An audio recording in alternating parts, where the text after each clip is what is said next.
आप सभी श्रद्धालु भक्तों को गणेश चतुर्थी की हार्दिक शुभकामनाएं। भक्तों, आज की इस वीडियो में मैं आपको 2 ऐसे काम बताने वाला हूं जिन्हें अगर आपने गणेश उत्सव के किसी भी दिन कर लिया तो मानकर चलिए कि दुनिया की कोई ताकत आपको धनवान बनने से नहीं रोक सकती। अगर आप ये उपाय गणेश चतुर्थी के पावन पर्व पर कर लेते हो तो यकीन मानिए, मैं सौगंध खाकर कहता हूं, अगर आप धनवान ना बने तो मुझे बताना। अगर आप गणेश चतुर्थी के किसी भी दिन ये काम कर लेते हो तो आपके जीवन का कायाकल्प हो जाएगा। पर आपसे एक विनम्र अनुरोध है, इस वीडियो को पूरा देखें, क्योंकि पूरे देखने पर ही लाभ की प्राप्ति हो सकती है। इसलिए इस वीडियो को अंत तक जरूर देखिए। साथ ही इस वीडियो में हम आपको 3 से 4 ऐसे पेड़ बताने वाले हैं जिन्हें केवल छूने मात्र से आपकी गरीबी दूर हो सकती है। और अगर ये चीजें आप अपने घर में ले आते हो या फिर जिन पेड़ों को मैं बताने वाला हूं उन्हें आप छू लेते हो तो आपकी गरीबी दूर हो जाएगी। अगर आप ये पूरा वीडियो देख लेते हो दोस्तों तो यकीन मानिए आपका जीवन बदल सकता है। आप अपने फायदे के लिए इस वीडियो को अंत तक जरूर देखिए। अगर आपका जीवन न बदले तो मुझे बताइएगा। भक्तों, अगर आप भी चाहते हैं कि गणेश भगवान और माता लक्ष्मी की कृपा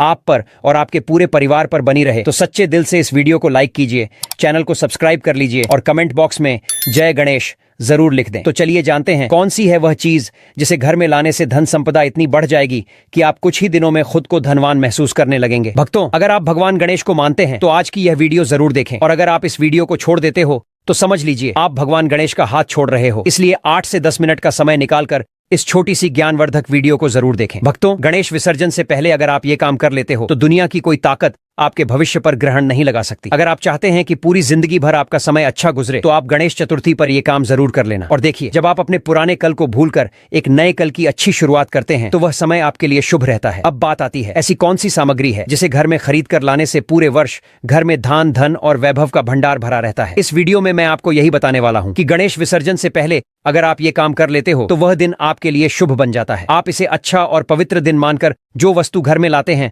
वह आपके जीवन में परिवर्तन लाती है। वह आपके जीवन में ऐसा नया मोड़ लाती है जिससे आप स्वयं को बदलते हुए देख सकते हैं। तो आज की इस वीडियो में मैं आपको 5 से 7 ऐसी सामग्री के बारे में बताऊंगा, 5 से 7 ऐसी वस्तुओं के बारे में बताऊंगा कि गणेश विसर्जन से पहले अगर आप इनमें से कोई भी एक वस्तु घर में खरीद कर लाते हैं तो आप स्वयं देखना आपके जीवन में इतना धन, वैभव और सुख शांति प्राप्त होगी जिसकी आप कल्पना भी नहीं कर सकते। और हाँ, अगर आपका साल 2021, 2023 या 2024 बहुत ही खराब बीता है तो आपको परेशान नहीं होना है। एक नई सुबह के साथ हमें नए कल की शुरुआत करनी चाहिए। तो कौन सी ऐसी सामग्री है जिसे आप घर में लाकर अपनी आध्यात्मिक उन्नति कर सकते हैं, जिससे आप धन दौलत से परिपूर्ण बन सकते हैं? क्योंकि दोस्तों, यह कलयुग का काल है। अगर आपके पास धन है, दौलत है तो लोग आपकी इज्जत करते हैं। आप कितने ही नेक, कितने ही कुर्बान और सज्जन व्यक्ति क्यों ना हो, अगर आपके पास पैसा नहीं है तो लोग आपको पैसा नहीं देंगे, आप पर हंस सकते हैं, मजाक उड़ा सकते हैं। इसलिए इस कलयुग में धन का होना भी उतना ही जरूरी है। आप मेहनत करिए, कोई बात नहीं, लेकिन मेहनत के साथ साथ कुछ ऐसी दिव्य सामग्रियां भी होती हैं जिन्हें अगर आप अपने घर में ले आते हो तो उनका फल आपको आपकी मेहनत से 1000 गुना ज्यादा मिल सकता है। दोस्तों, मैं आपसे विशेष अनुरोध करता हूं कि आपके घर में धन, दौलत, मां लक्ष्मी का वास बना रहे, आपके घर में सुख, शांति और समृद्धि बढ़ती रहे। तो हमारी इस वीडियो में बताई गई 5 से 7 पावन सामग्रियों में से कम एक सामग्री तो आप अपने घर में जरूर लेकर आएं। और हाँ, मैं सभी दर्शकों से प्रार्थना करता हूं कि इस वीडियो को अधूरा देखकर बीच में न छोड़ें, क्योंकि अधूरा ज्ञान अक्सर खतरनाक साबित होता है। लोग आते हैं और वीडियो को बीच में छोड़कर चले जाते हैं तो आपका नुकसान होता है। हम जो जानकारी आपको दे रहे हैं वह जानकारी आपके भविष्य के लिए बहुत लाभकारी सिद्ध हो सकती है। हमारा कर्तव्य है कि आप सभी को सही दिशा दिखाएं। अब आइए जानते हैं प्रथम सामग्री कौन सी है जो आपको खरीद कर लानी है। घर में गणेश जी का आगमन हो चुका है। अगले 10 दिनों तक गणपति बप्पा आपके घर में विराजमान रहने वाले हैं। इस दौरान उनकी पूजा अर्चना करने से आपको असीम धन धान्य और सुख शांति की प्राप्ति होगी। गणेशोत्सव के इस पावन अवसर पर यदि आप कुछ विशेष वस्तुएं घर में लेकर आते हैं तो यकीन मानिए आपके घर में हमेशा सुख समृद्धि बनी रहेगी और धन की कभी कोई कमी नहीं होगी। तो आइए जानते हैं कि गणेश विसर्जन से पहले आपको कौन कौन सी चीजें अपने घर में लानी चाहिए। पहली चीज है शंख। शंख में मां लक्ष्मी का वास माना गया है, इसलिए अनंत चतुर्दशी से पहले अपने घर में शंख जरूर लेकर आइए। रोजाना गणेश जी की आरती के बाद शंख बजाना चाहिए। ऐसा करने से घर में सकारात्मक ऊर्जा बनी रहती है और मन में पॉजिटिव विचार आते हैं। दूसरी चीज है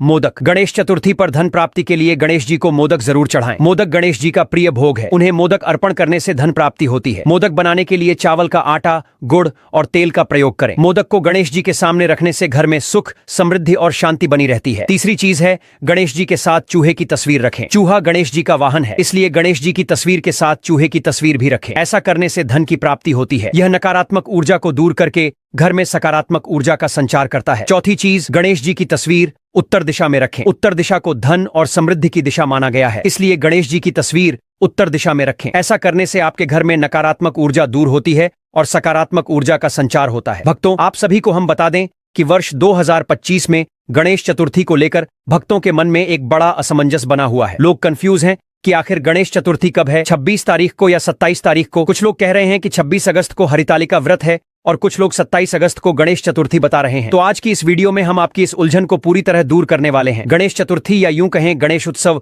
वर्ष 2025 में बुधवार 27 अगस्त 2025 को पूरे भारतवर्ष और दुनिया भर में श्रद्धा और भक्ति के साथ मनाया जाएगा। हिंदू पंचांग के अनुसार यह तिथि आती है भाद्रपद मास के शुक्ल पक्ष की चतुर्थी को, और यही वो पावन दिन है जब विघ्नहर्ता, बुद्धि और विवेक के देवता गणपति बप्पा का जन्म हुआ था। इसलिए इस दिन को विनायक चतुर्थी और गणेश चतुर्थी दोनों नामों से जाना जाता है। इस बार 2025 में गणेश चतुर्थी की तिथि 26 अगस्त दोपहर 1:54 से शुरू होकर 27 अगस्त दोपहर 3:44 तक रहेगी। इसीलिए प्रतिमा स्थापना और गणेश पूजा का सबसे शुभ समय है 27 अगस्त की दोपहर यानी मध्याह्न मुहूर्त में। गणेश जी की पूजा का शुभ मुहूर्त रहेगा दोपहर 11:05 से लेकर 1:40 तक। इसकी कुल अवधि 2 घंटे 34 मिनट है। इसी मुहूर्त में पूरे विधि विधान के साथ गणपति बप्पा की स्थापना करनी चाहिए। यह समय इसलिए भी सबसे शुभ माना गया है क्योंकि शास्त्रों में कहा गया है कि चतुर्थी की मध्याह्न बेला ही गणपति की पूजा के लिए सर्वोत्तम समय होता है। इसी कारण से महाराष्ट्र, मध्य प्रदेश, उत्तर प्रदेश, गुजरात, दिल्ली, राजस्थान ही नहीं बल्कि विदेशों में भी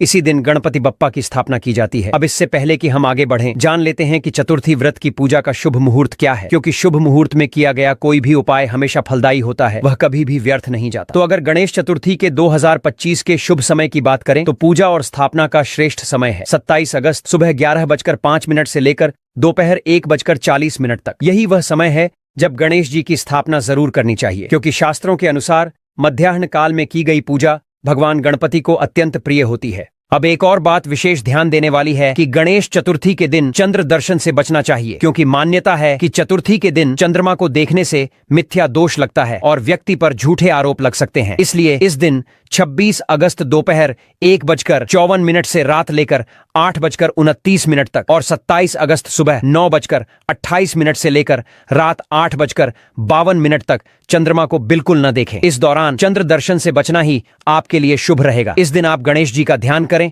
और साथ ही भगवान भोलेनाथ और मां पार्वती जी का भी स्मरण करके पूजा पाठ और व्रत करें। अब कुछ लोग ऐसे भी हैं जो गणेश जी को तो घर में ले आते हैं, लेकिन ये नहीं जानते कि स्थापना कैसे करनी है। गणेश जी को जो आसन दिया जाता है वो कैसे देना चाहिए और वो कौन कौन सी तैयारियां हैं जो गणपति बप्पा की स्थापना से पहले करनी चाहिए। तो भक्तों, ये सारी बातें भी हम आपको इस वीडियो में विस्तार से बताने जा रहे हैं, लेकिन उसके लिए आपको वीडियो के अंत तक बने रहना होगा, तभी आपको संपूर्ण और सही जानकारी मिल पाएगी, वरना हो सकता है आपसे कोई महत्वपूर्ण बात छूट जाए। हर साल भाद्रपद मास की शुक्ल पक्ष की चतुर्थी तिथि को यानी अगस्त सितंबर के महीने में गणपति बप्पा अपने कैलाश से धरती पर पधारते हैं। अब सवाल उठता है, बप्पा हमारे घर में कितने दिन रहते हैं? तो देखिए, यह हर परिवार की श्रद्धा पर निर्भर करता है। कुछ लोग बप्पा को सिर्फ 1 दिन के लिए विराजमान करते हैं, यानी स्थापना के अगले दिन ही उनका विसर्जन कर देते हैं। कोई उन्हें 3 दिन रखते हैं, कोई 5 दिन, कोई 7 दिन और कुछ लोग पूरे 10 दिन तक बप्पा को अपने घर में विराजमान रखते हैं। शास्त्रों और लोक परंपरा के अनुसार गणपति बप्पा को पूरे 10 दिन तक घर में विराजमान रखकर भाद्रपद शुक्ल पक्ष की चतुर्दशी यानी अनंत चतुर्दशी के दिन विसर्जन करना सबसे पूर्ण और प्रमुख माना गया है। लेकिन भक्तों, मजेदार बात यह है कि गणपति बप्पा को विदा करना उतना आसान नहीं होता जितना उन्हें घर लाना। जब वह घर आते हैं तो हर कोना उत्सव से भर जाता है। गीत, भजन, मोदक, लड्डू की मिठास हर जगह होती है। पूरे 10 दिन ऐसा लगता है जैसे घर घर में स्वर्ग उतर आया हो। गणेश जी पृथ्वी पर चतुर्थी से चतुर्दशी तक यानी अधिकतम 10 दिन तक विराजते हैं, लेकिन हर भक्त अपनी श्रद्धा के अनुसार 1, 3, 5 या 7 दिन बाद भी उनका विसर्जन कर सकता है। और विसर्जन का सबसे बड़ा पर्व होता है अनंत चतुर्दशी का दिन, जब पूरा समाज एक स्वर में भाव से, भक्ति से गणपति बप्पा मोरया कहते हुए बप्पा को विदा करता है। अब आप सोच रहे होंगे, गणेश चतुर्थी का यह पर्व हर साल भाद्रपद मास में ही क्यों आता है? तो इसका कारण है चंद्र पंचांग की गणना, जहां सूर्य और चंद्रमा के संयोग से तिथियां बनती हैं और इन्हीं तिथियों के अनुसार हमारे पर्व तय होते हैं। भाद्रपद शुक्ल पक्ष की चतुर्थी को ही गणेश जी का प्राकट्य यानी जन्म हुआ था, इसलिए यही दिन उनके जन्मोत्सव का प्रतीक बन गया है। अब बात करते हैं स्थापना की। गणेश चतुर्थी पर गणेश जी की प्रतिमा घर लाने का महत्व सिर्फ पूजा पाठ तक सीमित नहीं है, बल्कि यह भगवान को अपने घर में, अपने दिल में और अपने परिवार में स्वागत करने का प्रतीक है। शास्त्रों में कहा गया है, गणपति बप्पा मोरया, अर्थात जब गणेश जी हमारे घर पधारते हैं तो वे सिर्फ एक मूर्ति नहीं होते, बल्कि साक्षात विघ्नहर्ता के रूप में हमारे बीच विराजमान होते हैं। स्थापना से पहले घर की अच्छे से सफाई करनी चाहिए, क्योंकि यह सिर्फ बाहरी शुद्धि नहीं है, बल्कि मन और विचारों की भी पवित्रता का प्रतीक मानी जाती है। स्थापना के लिए मिट्टी की प्रतिमा सबसे श्रेष्ठ मानी जाती है, क्योंकि यह पर्यावरण के अनुकूल होती है और विसर्जन के समय यह धरती में मिलकर पुनः पंचतत्व में विलीन हो जाती है। प्रतिमा को घर लाने से पहले कलश स्थापना करनी चाहिए और स्थापना स्थल को लाल या पीले वस्त्र से सजाना चाहिए। गणेश जी को पूर्व या उत्तर दिशा की ओर मुख करके स्थापित करना चाहिए, क्योंकि ये दिशाएं समृद्धि और सकारात्मक ऊर्जा का प्रतीक मानी जाती है। मूर्ति पर सिंदूर लगाएं, दूर्वा चढ़ाएं, वह 3 पत्तियों वाली दूर्वा जो गणेश जी को अति प्रिय है। फूल, मोदक और लड्डू अर्पित करें। यह सब करना सिर्फ परंपरा नहीं है, बल्कि हर अर्पण का एक आध्यात्मिक और वैज्ञानिक कारण होता है। जैसे दूर्वा शीतलता का प्रतीक है, मोदक ज्ञान और प्रसन्नता का प्रतीक है और लड्डू समृद्धि का प्रतीक माना जाता है। इस प्रकार जब हम गणेश जी की स्थापना करते हैं तो वास्तव में हम अपने घर में सुख, समृद्धि, शांति और ज्ञान की स्थापना कर रहे होते हैं। आपको गणेश जी की स्थापना सच्चे मन से, पूर्ण श्रद्धा भाव से करनी है और जितने दिन भी गणपति बप्पा आपके घर में विराजमान रहेंगे, आपको प्रतिदिन कम से कम आरती करनी है। भोग में गणेश जी का प्रिय भोग मोदक अवश्य चढ़ाएं। अब पूजा विधि की बात करें तो सुबह स्नान करके शुद्ध वस्त्र धारण करें और संकल्प लें, मैं भाद्रपद मास शुक्ल पक्ष की चतुर्थी को विघ्नहर्ता गणपति की पूजा करूंगा और उनका आशीर्वाद प्राप्त करूंगा। इसके बाद घर के पूजा स्थल में गणेश जी को स्थापित करें। शास्त्रों के अनुसार गणेश पूजन पंचोपचार से करना चाहिए, यानी 16 प्रकार की सेवाएं, आवाहन, आसन, पाद्य, अर्घ्य, आचमन, स्नान, वस्त्र, गंध, पुष्प, धूप, दीप, नैवेद्य, आरती, मंत्र जप, प्रदक्षिणा और नमस्कार। प्रत्येक सेवा का अपना महत्व है। जैसे दीपक जलाना अज्ञान के अंधकार को दूर करने का प्रतीक है, धूप वातावरण की शुद्धि का प्रतीक है और नैवेद्य अर्पित करना भगवान को अपने जीवन की सारी उपलब्धियां समर्पित करने का भाव है। व्रत के नियमों के अनुसार इस दिन प्रातः से लेकर पूजा के बाद तक व्रत रखना चाहिए। कुछ लोग फलाहार करते हैं, कुछ लोग निर्जल उपवास भी रखते हैं, लेकिन मूल नियम यह है कि व्रत के दौरान मन और वाणी की शुद्धि रखनी चाहिए। झूठ, क्रोध, हिंसा और नकारात्मक विचारों से बचना चाहिए, क्योंकि व्रत का उद्देश्य शरीर को कष्ट देना नहीं, बल्कि आत्मा को शुद्ध करना और भगवान से सच्चे मन से जुड़ना होता है। अब आती है सबसे मुख्य बात, आरती की। गणेश जी की पूजा बिना आरती के अधूरी मानी जाती है। जब परिवारजन और भक्त मिलकर हाथों में दीप लेकर जय गणेश देवा गाते हैं तो ऐसा लगता है जैसे पूरा वातावरण ही गणेशमय हो गया हो। आरती के समय दीप को गणेश जी के सामने 3, 5 या 7 बार गोल घुमाया जाता है और साथ में घंटी बजाई जाती है। आरती के बाद दीप को अपने माथे पर लगाना चाहिए और फिर प्रसाद सबको वितरित करना चाहिए। भगवान गणेश जी को प्रसन्न करने के लिए प्रसाद का बहुत विशेष महत्व है, क्योंकि गणपति बप्पा भोले स्वभाव के देवता हैं और थोड़े से भाव से भी प्रसन्न हो जाते हैं। गणेश जी को मोदक, लड्डू, गुड़, तिल, नारियल, दूर्वा, दूब घास और लाल फूल विशेष रूप से प्रिय हैं। प्रसाद में खासकर मोदक और लड्डू को सबसे उत्तम माना जाता है, क्योंकि इन्हें भगवान गणेश की प्रिय वस्तुएं कहा गया है। इसके साथ ही फल, ताजे बने पकवान और पंचामृत का भी उपयोग किया जा सकता है। पूजा के बाद जब भक्त प्रसाद ग्रहण करते हैं और आपस में बांटते हैं तो इससे न केवल पुण्य की प्राप्ति होती है, बल्कि घर परिवार में प्रेम, सुख, समृद्धि और एकता भी बढ़ती है। प्रसाद वितरण करने से माना जाता है कि भगवान गणेश कृपा बरसाते हैं, विघ्न बाधाएं दूर होती हैं और जिस भाव से भक्त प्रसाद ग्रहण करता है उसे उसी भाव का फल प्राप्त होता है। इसीलिए कहा गया है कि प्रसाद सिर्फ मिठाई या भोजन नहीं होता, बल्कि भगवान की कृपा का प्रतीक होता है, जिसे बांटने से घर में लक्ष्मी का वास होता है और हर कार्य में सफलता मिलने लगती है। यह परंपरा हमें यह सिखाती है कि जब हम सब एक स्वर में आरती करते हैं तो यह सामूहिक शक्ति बनकर हमें और हमारे घर को बुरी शक्तियों से बचाती है।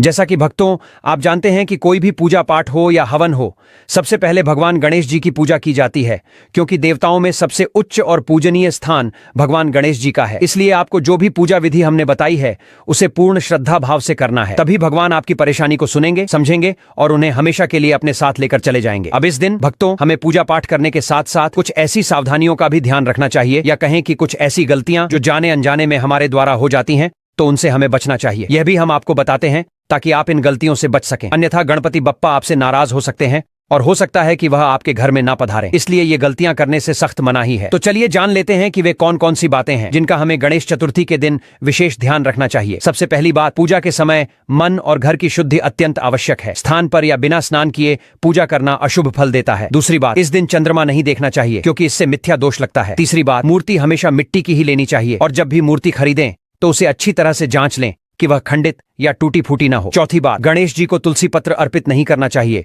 क्योंकि शास्त्रों में तुलसी और गणेश जी की एक कथा आती है, जिसमें तुलसी जी ने गणेश जी से विवाह का प्रस्ताव रखा था और गणेश जी ने उसे अस्वीकार कर दिया था, इसलिए उन्हें तुलसी पत्र अर्पित नहीं किया जाता है। भक्तों, अब हम आपको गणेश चतुर्थी व्रत का ऐसा रहस्य बताने जा रहे हैं जिसे सुनकर आप भी कहेंगे, वाह बप्पा, आपने तो जीवन का रास्ता ही बदल दिया। ये रहस्य आपको YouTube पर कोई और चैनल नहीं बता सकता, इसलिए इस जानकारी को सुनने के लिए पूरा ध्यान लगाकर आपको सुनना होगा, तभी यह बात आपके हृदय तक पहुंचेगी। और इसको समझने के लिए वीडियो को पूरा देखना बहुत जरूरी है, क्योंकि गुरुजी ने साफ साफ कहा है, हम तो केवल सलाह दे सकते हैं और आपको रास्ता दिखा सकते हैं। अब आप उस सलाह को माने या ना माने, यह तो आपकी अपनी मर्जी है, लेकिन हम तो बस यही कहेंगे, अगर आप हमारी बातों को अच्छे से ध्यान में बैठा लें तो आपका बेड़ा पार हो सकता है। तो चलिए जान लेते हैं। हिंदू धर्म में गणेश चतुर्थी सिर्फ एक पूजा का दिन नहीं है, बल्कि यह वह पवित्र क्षण है जब स्वयं विघ्नहर्ता गणपति इस पृथ्वी पर अवतरित होते हैं। मान्यता है कि भाद्रपद मास के शुक्ल पक्ष की चतुर्थी को माता पार्वती के आंगन में भगवान गणेश जी का जन्म हुआ था। इस दिन घर घर में बप्पा की स्थापना होती है और भक्त उनकी सेवा ऐसे करते हैं जैसे एक छोटे बच्चे की देखभाल की जाती है। लेकिन भक्तों, इस व्रत में कुछ गुप्त रहस्य भी छिपे हैं जो हर किसी को नहीं पता होते, और आज मैं आपको वही गुप्त रहस्य बताने जा रहा हूं ताकि आपकी मनोकामनाएं तुरंत पूरी हो सकें। इसलिए इन बातों को सिर्फ अपने तक सीमित मत रखना। अगर कोई आपका अपना, कोई करीबी जो परेशानियों से जूझ रहा है, मेहनत तो करता है लेकिन उसे उसका फल नहीं मिलता, तो उसके लिए और आपके लिए ये एक सुनहरा अवसर है। और ध्यान रखिए, ये मौका साल में सिर्फ एक बार आता है, तो इस मौके को अपने हाथ से मत जाने देना। भक्तों, अब आपका ज्यादा समय बर्बाद न करते हुए चलिए जान लेते हैं वो रहस्य। पहला रहस्य, 8 दूर्वा की गठरी अर्पित करें। गणपति बप्पा को दूर्वा घास सबसे प्रिय है, लेकिन शास्त्रों में यह विशेष रूप से लिखा गया है कि अगर आप इस दिन गणेश जी को